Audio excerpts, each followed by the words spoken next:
Hey everyone. This week we're going to start 8.3 and also go through 8.4 for day 1 and day 2. Today for day 1, we're going to look specifically at 8.3 with inverses and how that correlates with doing composition of functions. So it's kind of going to combine what we learned in 8.1 and 8.2 together, at least for the second half of it. So for this first part here, we're going to be talking about something called the horizontal line test. Now, you guys are familiar with doing the vertical line test, which is to specifically draw vertical lines on a graph to see if a graph is a function. So you kind of have to remember what a function means and what it means when you look at a graph. So this one is called the horizontal line test. So what is this? So this test is used on an original function. Choose color. Original.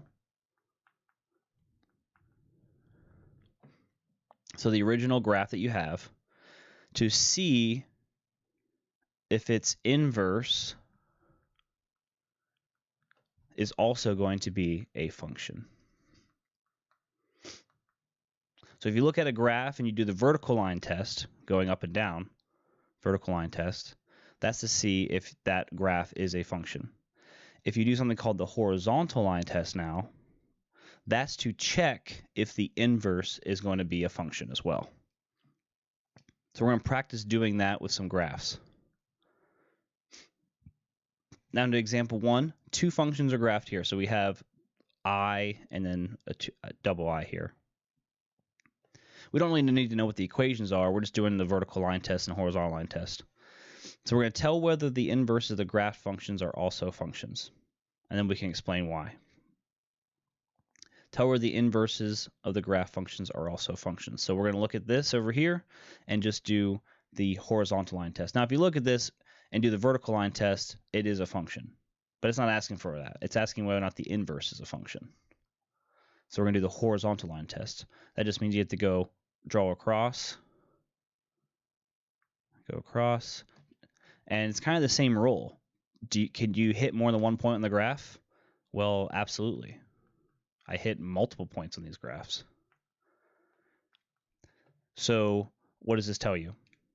If you do the horizontal line test, that would say that the graph of this inverse, which we don't know what it looks like, is not a function because it hits multiple times. It can only hit once. So not a function. And I'm actually going to shorten this as, if you look back up here as the horizontal line test, we can just call this the HLT. Horizontal line test. That way we don't have to write it out every time. So why is this not a function? We'll simply say it fails. We did this before with vertical line test. We say fails HLT, horizontal line test. So that's for the first graph. That's all this is saying is that if we were to graph the inverse of this original one, it would not be a function. However, the original graph that's here is a function, right? A vertical line test says you go up and down. So if you go this way, you only ever hit it one time, every time. Once here, once up here, once here, and so on. So the original function, the original graph is a function, but the inverse would not be. Let's go to the second graph below, down here. So with the vertical line test, seems like it would be okay. You could go straight up and down on all these. The original is a function. Question is, if we use the horizontal line test, would it also be a function? Yes or no? So we're just going to draw them left to right. You don't have to draw too many to see that it's going to hit more than once almost every single time you draw it. Now, if you draw it up here, obviously you're not going to touch it at all. But since it hits more than one time, it fails the HLT again. So not a function.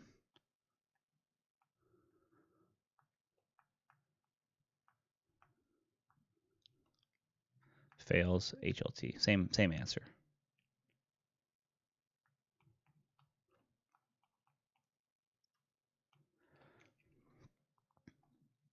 Okay, so now we're going to talk about the domain and range.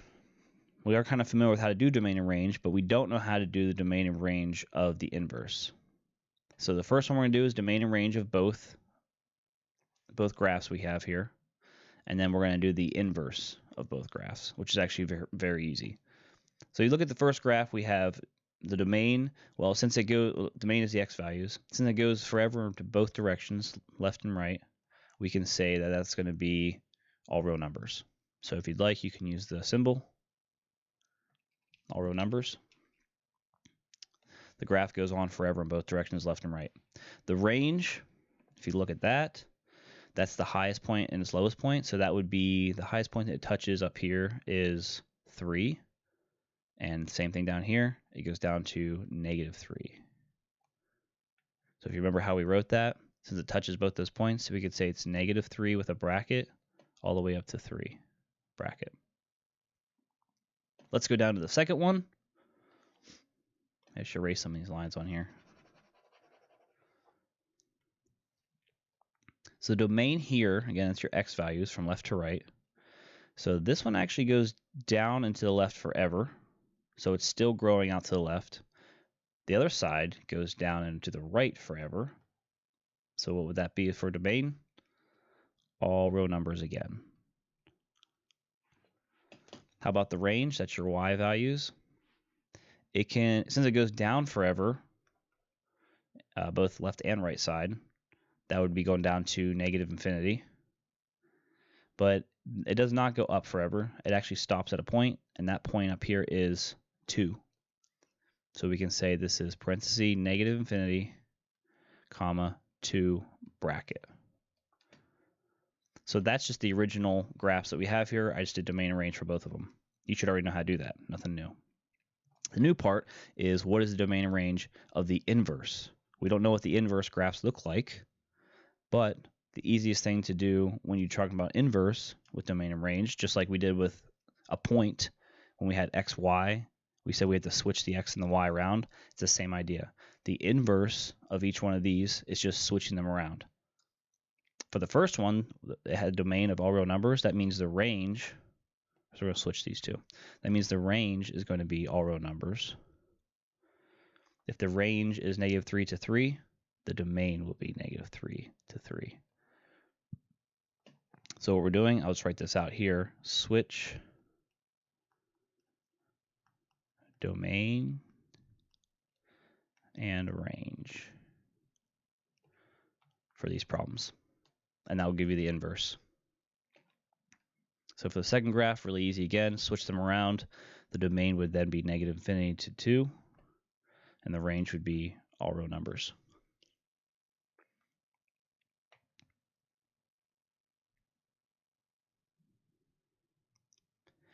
Okay, switching gears.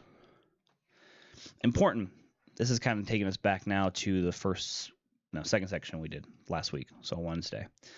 Important, if we have a function called f of x, then the inverse of this function is generally denoted, some new notation here, f, and it looks like a -1 is an exponent, and then parenthesis x. But you don't read this as f to the -1x. So when you go down here, this does not mean f of x to the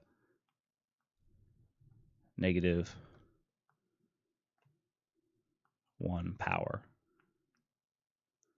What it actually means is just f inverse. So how do you write this or say it? It just means f inverse of x. I know it looks like f to the -1 power, but this is just saying that the notation, it's f inverse of x. So this was the original function, f of x. This is f inverse of x over here. So we're just going to practice using this notation. Really nothing new from last week on Wednesday. Let's try an example. We've done this before. We've done finding inverses just last week. But now we're going to use the notation. We're not going to have y here every single time. And then we have to also change it to the new notation of f inverse up here. Example 2. Start with the original function equation, f of x equals 3x plus 11. I also gave you like the steps to go through down here, and then we'll try one without the steps. The first thing you're going to do is replace f of x with y. Why do we do that? Because we're so used to using y. And then you already know how to do this problem. So if this question asked us what's y equals 3x plus 11 and find the inverse, we would know how to do it. So just keep in mind that this is originally f of x, but we're going to just change it to y for right now, and then do what we normally do with finding the inverse. Step 3, use that inverse relation theorem, which means to switch the x and y in the equation for f. So we're going to switch these around, the x and the y. This will become x equals 3y plus 11.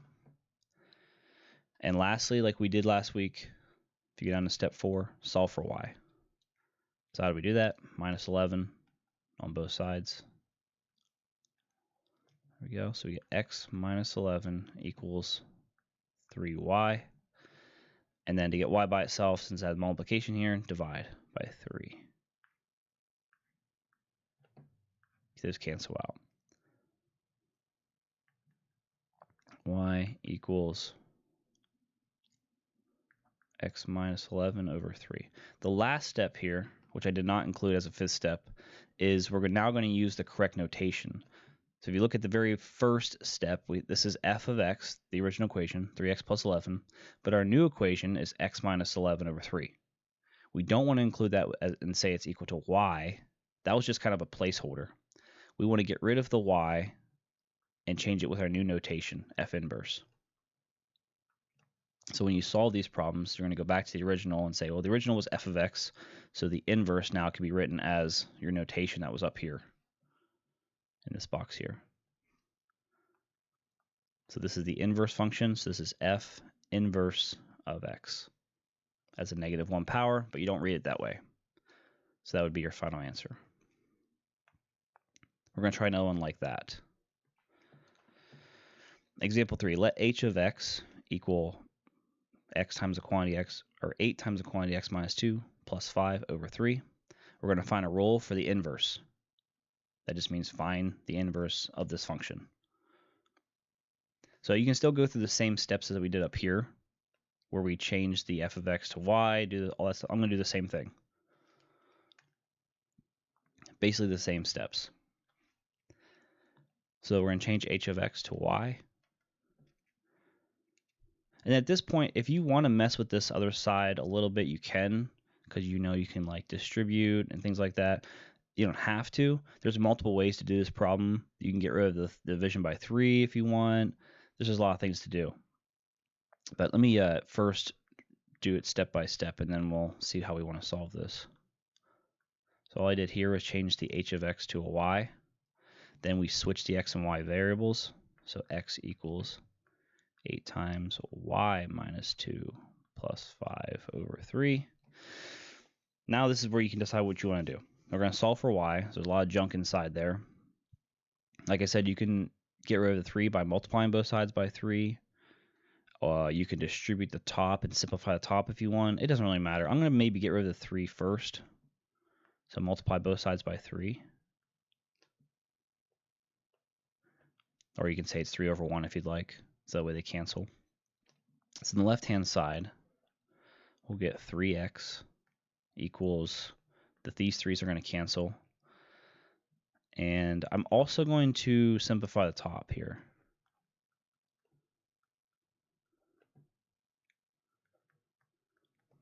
In a second. We don't want to deal with all this junk up here. We can simplify this by distributing and kind of work in this side first, and then we can finish it. So let's do that. Let's do 8 times y, and then 8 times -2, and then combine like terms. So I'm not moving anything to the other side just yet. 8y, and then that's minus 16 plus 5. So that allows us to make it a little easier and condense it on this side first, on the right side. Let's put the last two together, -16 plus 5. So it's 8y minus 11. The other side is still 3x. Now we have 2 steps left. Get rid of the minus 11 by adding 11. We get 3x plus 11 equals 8y, and then divide by 8. Just a longer Finding the inverse just takes a little longer. So y equals 3x plus 11, the whole thing's over 8. Last thing you have to do, in the original problem it said find a role for h inverse, so I'm going to change the y to h inverse of x. So that's saying that this is the actual inverse of the original problem up here. They are inverses of each other. They match. One is h of x, the other one is h inverse of x. Okay, next page. This one is a little bit longer, a lot more stuff to cover this time. So how are these things connected? The inverses and doing composition of functions. Remember this f of g of x stuff that we did the first day, last week on Monday? So how are these two connected? This is in this box right here. Inverse functions theorem. If you have two functions, f and g, they are inverses of each other if and only if two things hold true. For all x in the domain of f, you don't really have to worry about that part. This is the important part. When you do f of g of x, remember we did this last week, if you do that composition and it comes out to be just x, magically, there's nothing else with it. You don't have any numbers with it, you don't have nothing else, no extra variables with it, just x. And if you do it the other way around, for all x in the domain of g, if you flip them around and do g of f of x, and that also equals just x, then you can say that f and g are inverses. Sometimes this is more beneficial because it might be really hard to find just the inverse of f and g like we did in the last problem. This can be sometimes very difficult to find just the inverse, so it might be easier to use composition of functions instead to see if two things are inverses of each other. We're going to practice two of these and then we'll be done. Example 4, if f of x equals 3x plus 6 and g of x equals negative 6 plus 1/3 x, we're asked the question, are f and g inverses of each other? How do you answer that question? It all goes back to this box. We're going to check f of g of x if it equals x. Then we move on to g of f of x and see if that also equals x. Now the nice thing is, if you try one of these and you don't get the actual value x, then you can stop and say, hey, they're not inverses of each other. So sometimes like one might work and one won't. It just depends. Sometimes they'll both work and sometimes none of them will work. Let's just try the very first one up top here. It says f of g of x. So I'm going to do f of g of x. So if you remember how we did this, that means we look inside. We start on the inside part. What's g of x? Got to find the function. It's this whole thing here. That goes inside here. So it's f of negative 6 plus 1/3 x. And then this is the hard step. Continuing on with using the f function, now we have to put this entire thing here, the negative 6 plus 1/3 x, into the f function anywhere you see an x. So really, I'm just going to copy this down here because we're using the f function 3 times, but it's not going to be x. It's going to be whatever this junk is in here. So I'll put in parentheses, negative 6 plus 1/3 x, parenthesis, and then at the end, you have to have the plus 6. I would really recommend that you pause the video and go through and understand what I just did there. And don't mess that up. That's the hardest thing to understand, and it looks like a mess, but make sure you go through and check how in the world we got that. I took the negative 6 plus 1/3 x into this equation f, because it says to use f in here, and I just replaced the x with what was in here. So the last thing we have to do is we actually have to simplify this, because we don't know whether or not this whole thing actually equals x or not. That's the goal. Does it equal just x? So we're going to find out. So what can we do? We can distribute 3 to both of them. So what's negative 6 times 3? Negative 18 plus, what's 3 times 1/3? That actually is just 1x. And then we have plus 6. Okay, so we can simplify this as well. This can go together. The middle term is just x. Looks like we get x minus what? 12? So what can we say at this point? We got x minus 12. Going back up here, f of g of x, did we get x?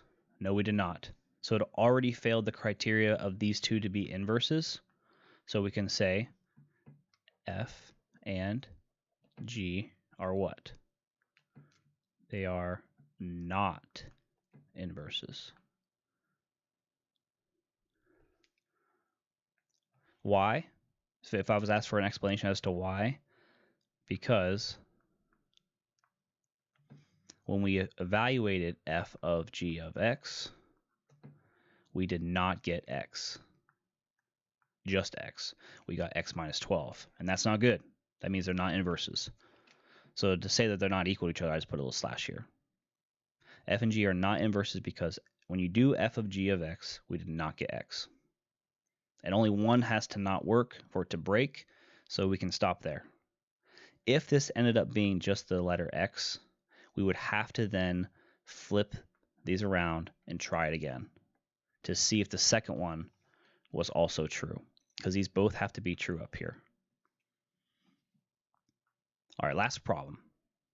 Let's change the color a little bit. And it doesn't matter which one you start with. You can do f of g of x or g of fx. It doesn't really matter. All right, last one. Are these two inverses of each other? I'll do g of f of x this time. Again, it doesn't matter which one you start with. You may have to do both. It just depends on what you get. That means on the inside we have g of f of x, which is this whole equation here. 12x minus 4. And then we take what's inside here, 12x minus 4, and that goes into the g function, and it replaces the x in there. So it really means you're just going to write what's here, but replace that x with that entire quantity, 12x minus 4. So this originally was x over 12, but now it's going to be this whole mess, 12x minus 4 over 12. So this is going to be 1/3 plus 12x minus 4 over 12. Okay. Now we got to simplify it. The 1/3 is going to sit there for now. And we will divide everything by 12. So 12x over 12 is actually 1, right? 12 divided by 12, 1x. And on the other side, we have negative 4 over 12. That can be simplified as a minus 1 over 3. All right, 4 over 12, we divide them both by 4. Now you can go a little further. You have 1x in the middle, so that's just x. 1/3 minus 1/3 is 0, so you don't have to write it. So for right now, we know when you do g of f of x, that gives you just x. So right now we might be thinking that they are inverses of each other, but you still have to check the other way around to make sure, because it might be that the other way around does not work. So let's try the other way around. So f of g of x. The good thing is you get a lot of practice with doing this if you struggle with this last week. And I assume people will struggle with this. So this just gives you a bunch more practice with doing that. Okay, so we have f of, what's g of x? Maybe just erase some of this stuff up here so I wasn't highlighting it all. Okay, f of g of x. So what is that? That's this whole thing here. 1/3 plus x over 12.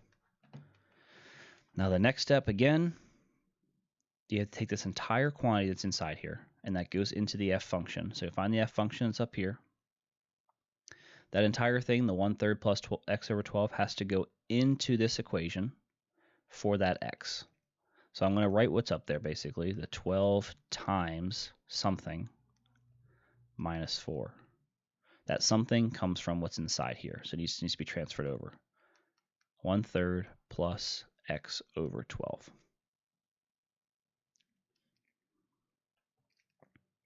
Again, make sure you know how I got that. Okay, so then we're going to simplify this by distributing. What's 12 times a third? Well, that's the same thing as 12 over 3, which would be 4. And then 12 times x over 12 would be 12x over 12. If you're struggling with how I'm figuring this out, maybe you could do 12 over 1 and figure out that way. Multiply across the top and bottom. And then lastly, we still have that minus 4 on the end here. So we can probably simplify this all at once. We have 4 minus 4, that's 0. And then we have 12 divided by 12, which is 1. So 1x or x. So what's the answer here? Are f of x and g of x inverses? Yes, they are. Yes, f and g are inverses. Now, as my explanation, even though I didn't say to have one, let's talk about why they're inverses.